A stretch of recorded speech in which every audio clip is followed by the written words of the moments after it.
In today's video, I'm going to teach you how to check your company ID in QuickBooks Online. This is a simple but really useful thing to know, especially if you ever need to contact support, connect third-party apps, or verify which company file you're working in.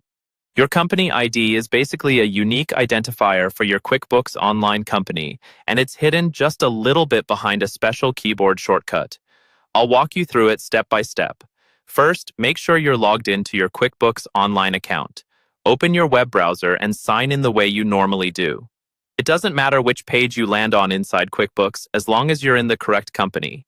If you manage more than one company, just double-check that you've selected the right one from the company menu at the top before moving on.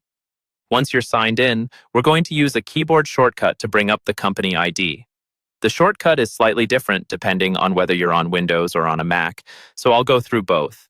If you're using Windows, hold down the Control key and the Alt key together, and while you're holding them, press the question mark key. That's Control plus Alt plus question mark, all at the same time. Try to press and hold the modifier keys first, then tap the question mark. If you're on a Mac, you'll do something very similar. Hold down the Control key and the Option key, and then press the question mark key. So that's Control plus Option plus question mark. Again, press Control and Option first, keep them held down, and then tap the question mark. After you press the shortcut, give it a second. A pop-up window should appear on your screen.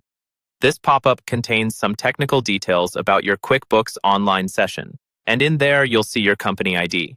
It's usually a series of numbers, and this is what you'll reference when someone asks for your QuickBooks company ID. You can leave this window open while you copy the ID somewhere safe or take a screenshot if that's easier for you. Just be careful not to share it publicly since it's part of your account information. When you're done, simply close the pop-up window to go back to working in QuickBooks Online as normal.